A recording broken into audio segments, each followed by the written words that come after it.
हो गया। देखें, हेरिडिटी और इनहेरिटेंस ये चैप्टर अपन पढ़ेंगे। इसमें सबसे पहला यूनिट खुलेगा जब भी, तो हेरिडिटी से स्टार्ट करेंगे। इवोल्यूशन हट चुका है, पर अपन इवोल्यूशन को भी लास्ट में थोड़ा बहुत डील कर लेंगे। हेरिडिटी और इनहेरिटेंस उठेगा थोड़ा बहुत, इसमें मैथमेटिक्स का भी यूज होगा और काफी अपने आप में बहुत ही बेहतरीन चैप्टर ये माना जाता है। ठीक, जरा देखेंगे इस चैप्टर को पढ़ने से पहले तो हेरिडिटी और इनहेरिटेंस होता क्या है।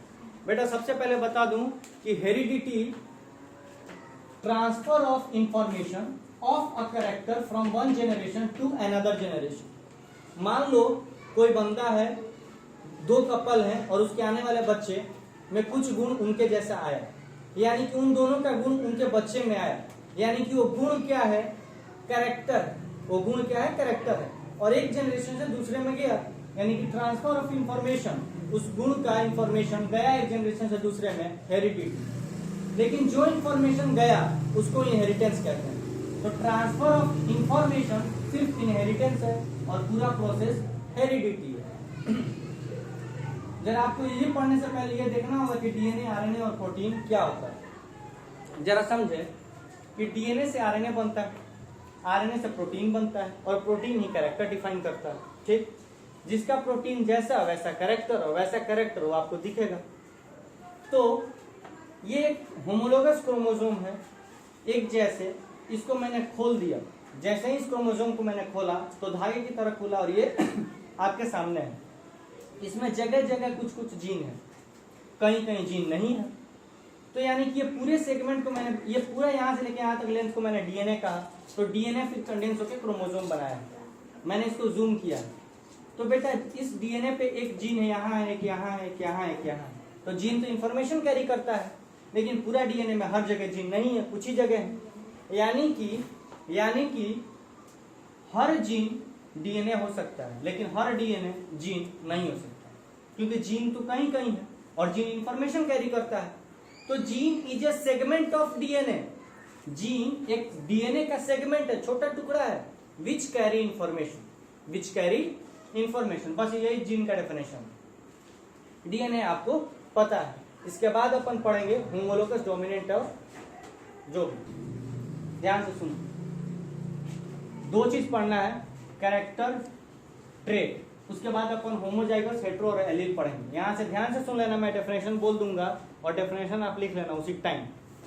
कैरेक्टर में बोलूं तो आप क्या कैरेक्टर बोलते हो, डिस्टिंग्विशिबल फीचर ऑफ ए ऑर्गेनिज्म। क्या उसको अंतर करता है किसी और से, यानी कि क्या उसको डिस्टिंग्विश करता है। तो कैरेक्टर को कह सकते हो डिस्टिंग्विशिबल फीचर ऑफ ऑर्गेनिज्म। जैसे दो इंसान है, एक लंबा है एक छोटा है, तो आप उसको डिस्टिंग्विश किए ना, एक लंबा एक छोटा, यानी कि कैरेक्टर क्या था दोनों के लिए, हाइट। कोई गोरा है कोई काला है, ये डिस्टिंग्विश कर दिया आपने, अलग अलग कर दिया, तो कैरेक्टर क्या हो गया, कलर। तो जो आपने उठाया कैरेक्टर, हाइट और कलर, इनके दो फॉर्म आपने लिया, टॉल और ड्वार्फ, कलर में फेयर और डार्क। तो ये सब ट्रेट होते हैं, ये सब ट्रेट होते हैं। यानी कि कैरेक्टर डिस्टिंग्विशिबल फीचर और ट्रेट होता है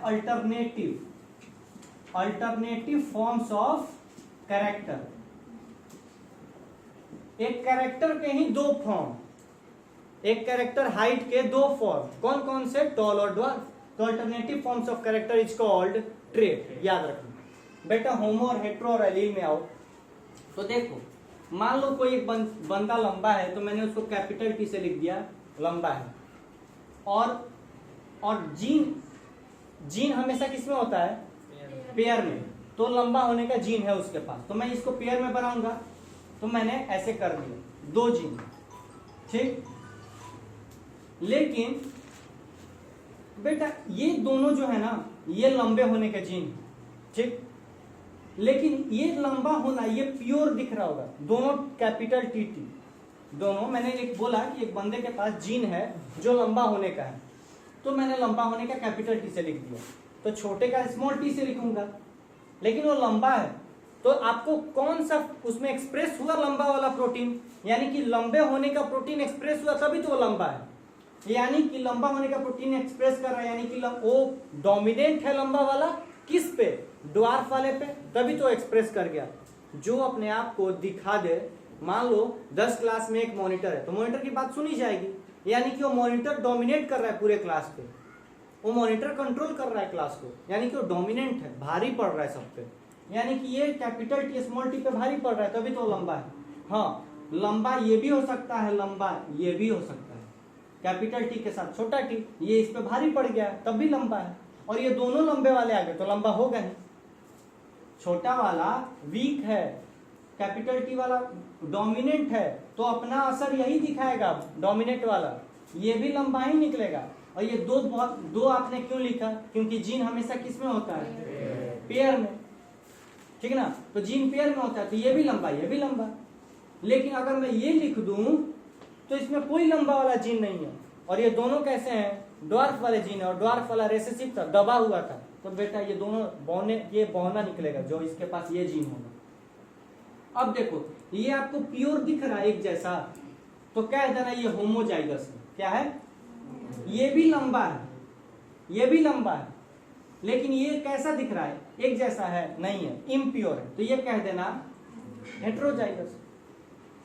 और एलील क्या होता है, तो एक जीन कैसे होते हैं, पेयर में, जीन कैसा होता है, पेयर में, लेकिन इन दोनों में से एक एक को कुछ तो कहोगे, आप कैसे किसी को बताओगे, अरे देख देख ये वाला दिख रहा है, ये वाला दिख रहा है, नहीं, ऐसे पढ़ाया जाएगा, ऐसे बोला जाएगा, नहीं, आप दोनों का नाम दो ना एक एक, तो कह दिया ये एक अलील है और ये एक अलील है, ये भी एक अलील है, ये भी है।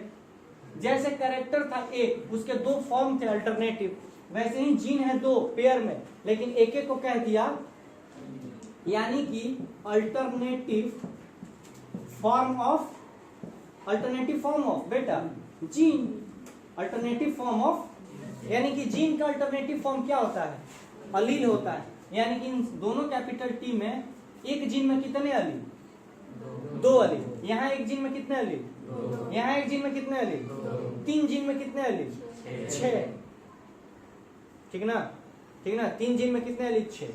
अब क्या होता है कि इसमें कोई बोलेगा बताओ बेटा प्योर अलील है, नहीं, इम्प्योर अलील, एक कैपिटल एक छोटा है, यहाँ प्योर है, हाँ प्योर अलील है, और जीन पेयर में होता है तो पेयर में है, एक जीन में 2 अलील, काम खत्म। अब अलील क्या होता है, इतना इंट्रोडक्शन से अलील आपको पता चल गया। कुछ अलील के बारे में अपन इसके बाद और अच्छे से पढ़ेंगे कि अलील का थोड़ा एडवांस फॉर्म भी होता है, और फिर ये चैप्टर खुल जाएगा, और जिसको यहाँ थोड़ा बहुत समझ में आ गया उस चैप्टर को आगे खेल लेगा। और जब क्वेश्चन कराएंगे तो अपन 0 से स्टार्ट करेंगे और एक स्टैंडर्ड लेवल पर ले जाएंगे, बस, ठीक। देख डोमिनेंट क्या होता है, जैसे मान लो एक जीन है टॉलनेस का, तो वो टॉल है तो कैपिटल टी, छोटा है तो स्मॉल टी। अब देखो एक बंदा लंबा है तो लंबा होने का 2 अलील होगा, जीन तो एक ही होगा लंबा होने का, एक जीन है लंबा होने के लिए, लंबा होने के लिए नहीं यार, कहो हाइट के लिए एक जीन है, हाइट के लिए एक जीन है, तो मैंने कहा कि हाइट के लिए एक जीन है, तो उस हाइट को लंबा करने के लिए एक उसी जीन में अलील होगा और एक ड्वार्फ का अलील होगा, जो एक्सप्रेस कर दे वैसा बंदा हो गया। यानी कि डोमिनेंट होता क्या है, जो एक्सप्रेस कर दे अपने आप को, एक्सप्रेसिबल यूनिट, और रेसेसिव क्या होता है, जो विच डू नॉट एक्सप्रेस, बस डोमिनेंट और रेसेसिव खत्म। डोमिनेंट जो एक्सप्रेस कर दे, रेसेसिव जो एक्सप्रेस ना करे, ये हो गया ये। अब देखो ये एक अलील है और ये एक अलील है, दोनों मिला दो तो क्या हो जाएंगे, जीन हो जाएंगे। अब इन दोनों में से मैं कहता हूं लंबा है कोई बंदा, तो आप आंख बंद करके कहोगे कि ये टी अपने आप को क्या किया होगा, एक्सप्रेस किया होगा, और ये टी अपने आप को एक्सप्रेस नहीं किया, तभी तो लंबे हो गए। हाँ, अगर मैं ये बात करूं तो आप कह देना यहाँ तो दोनों रेसेसिव वाले थे, दोनों अपने आप को एक जैसा करेंगे, बौना ही निकलेगा। लेकिन हाँ ये कह दूं तो प्योर हो गया, प्योर जीन, और प्योर डोमिनेंट है, प्योर डोमिनेंट है, यानी कि होमोजाइगस है। क्या ये भी होमोजाइगस है, प्योर होमोजाइगस ये भी है, लेकिन रेसेसिव है, कैसा है, और ये डोमिनेंट, काम खत्म। देखो अपन मेंडल का यहाँ से कहानी शुरू कर रहे हैं। और यहाँ से चैप्टर शुरू हो रहा है। क्या चीज एक्सप्रेस होगा, क्या एक्सप्रेस नहीं किया अपने आप को, सब यहाँ क्लियर होगा मेंडल के बाद से। यानी कि चैप्टर रियलिटी में स्टार्ट यहीं से हो गया, वो सब बेसिक था। ठीक, उसके बाद से मेंडल में स्टार्ट करने से पहले कुछ मेंडल के बारे में पढ़ लेते हैं।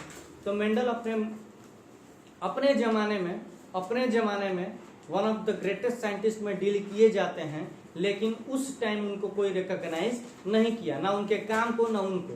1856 से 1863 के बीच में वो बहुत ही अच्छा काम किए थे। ठीक ना, 1856 से 1863, हो सकता है 1857 से 63 हो, ये गैप देख लेना। ठीक ना, तो वहां तक वो काम किए।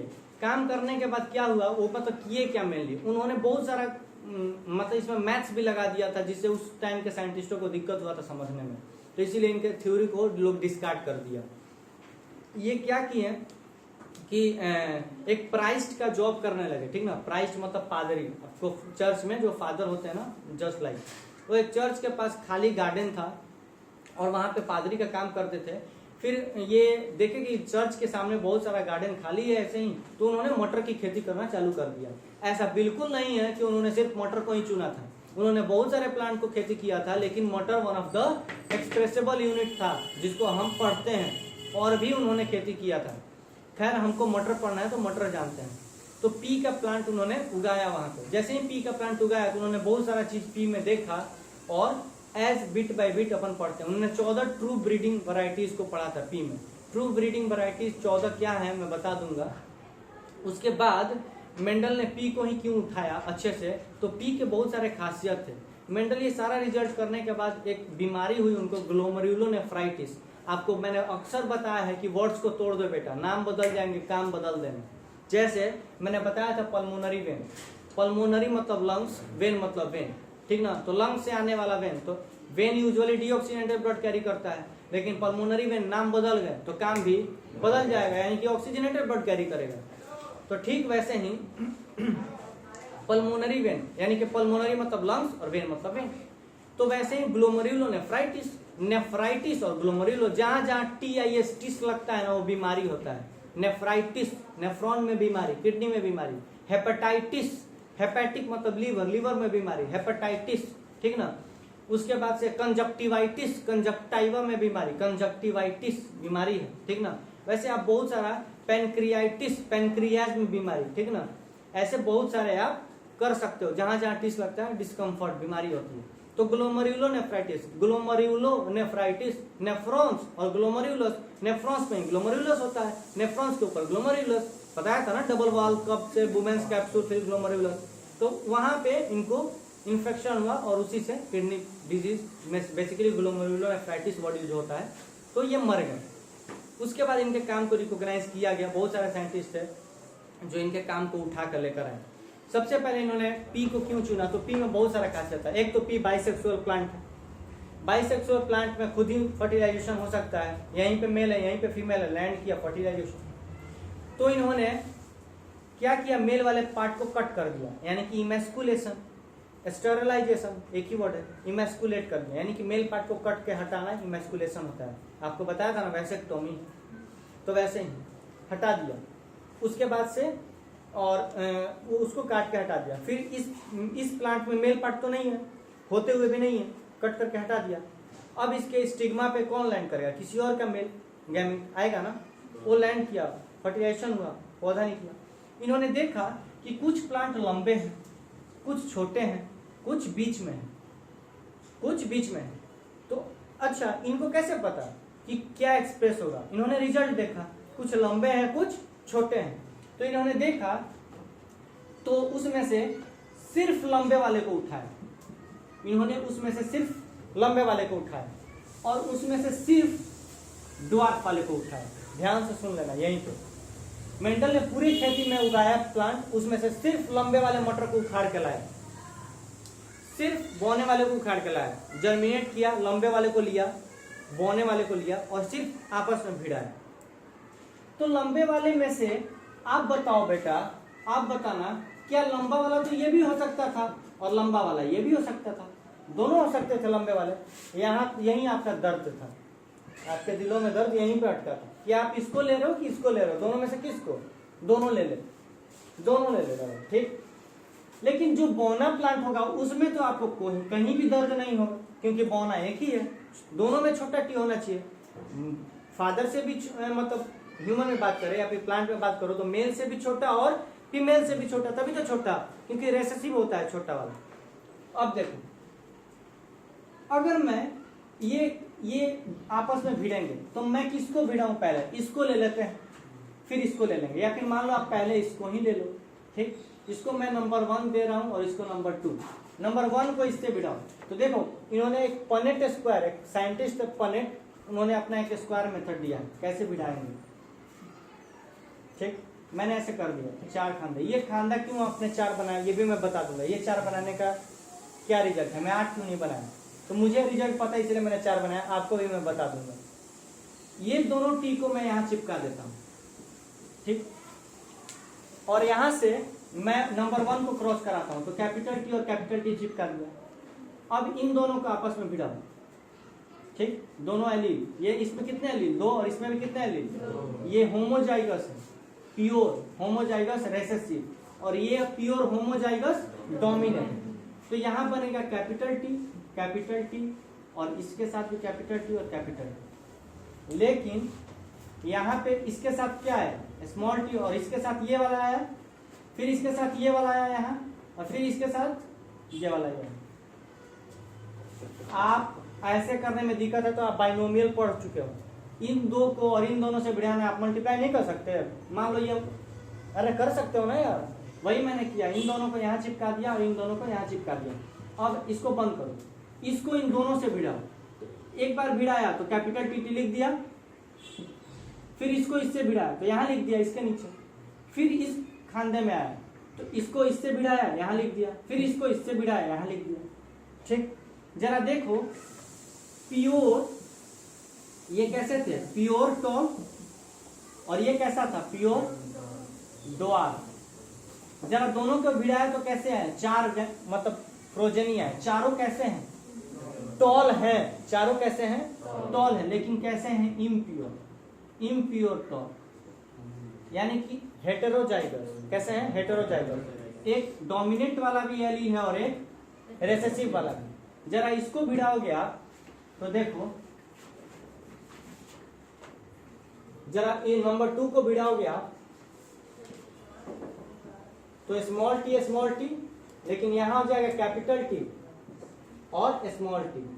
तो देखो यहां तो ऐसे ही लिख दिया, और ये यहाँ इन दोनों को मैंने ऐसे लिख दिया। ये मैं कलर कॉम्बिनेशन के लिए लिख दिया, ठीक ना। आप बस समझो ऐसे, टी को टी से भिड़ाओ, टी को टी से भिड़ाओ, टी, यहाँ छोटे टी छोटी टी, और ये छोटी टी दिख रहा है। यानी कि यहाँ पे आपको 2 इम्प्योर टॉल मिले हैं और 2 प्योर ड्वार्फ मिला है। समझ में आ रहा है? तो मेंडल ने भिड़ाया इनको इसके साथ, कुछ प्लांट को लिया आपने रैंडम में और अलग अलग भिड़ाया। 10 प्लांट को इधर भिड़ा रहे हैं लंबे को, और 10 प्लांट लंबे को उधर भिड़ा रहे हैं। लेकिन उधर भिड़ाने के बाद देखा तो कुछ बौने आए हैं उस खेत में। प्लॉट नंबर 2 में भिड़ाया तो कुछ बौने भी आए हैं, लेकिन प्लॉट नंबर 1 में लंबे को भिड़ाया था, दोनों तो लंबे ही थे ना। तो उनको क्या पता कि ये है कि ये है। उन्होंने प्लांट को 50-50 बांट लिया, और इधर से 50 को लिया, 100 को फीमेल लिया, 50 को इधर दे दिया, 50 को उधर दे दिया। लेकिन इस खांधे में प्लॉट नंबर 1 में भिड़ाया था कुछ लंबे को, तो एक भी बौन आया है? नहीं आया है। लेकिन प्लॉट 2 में भिड़ाया तो कुछ बौन है, 4 में 2 बौन है, तो और भी। ये रेशियो है बेटा, ये 4 ही प्लांट नहीं है, ये रेशियो है, स्मॉलेस्ट रेशियो होता है ना डिवाइड करने का, तो ये रेशियो है, यानी कि इसमें बौने आए हैं। तो बेटा मेंडल की खोपड़ी में गया कुछ चीज कि अच्छा यहाँ पे भिड़ाया, बौना ही लिया था, बौना में तो कोई चेंज नहीं है, और बौना लिया तो सारे लंबे, और इधर बौना लिया तो कुछ बौने भी आ गए, यानी कि इधर दोष है, मेल में लंबे वाले में दोष है। तो समझ गए कि जो जिसमें एक भी बौना नहीं आया है वो प्योर टॉल होगा, वो मेल कैसा होगा। लेकिन जहां बौने आ गए तो एक वो टॉल तो होगा, लेकिन उसके पास एक अलील कैसा होगा? छोटा वाला, तभी छोटे के साथ भिड़ा के छोटा दिया है। कुछ दिमाग में गया? अरे गया। यानी कि ये इसको और इसको बेटा पता करने का एक ही तरीका था, क्या? रिजल्ट, क्या रिजल्ट, ठीक ना। आंख में बाइनोक्यूलर तो नहीं लगा, ठीक ना, तो भिड़ाया, देखा, बताया। इसके बाद का अपन रेशियो क्या होता है क्या नहीं होता है और डिटेल में अपन नेक्स्ट क्लास में पढ़ेंगे, क्योंकि ऑलरेडी टाइम हो चुका है, ठीक।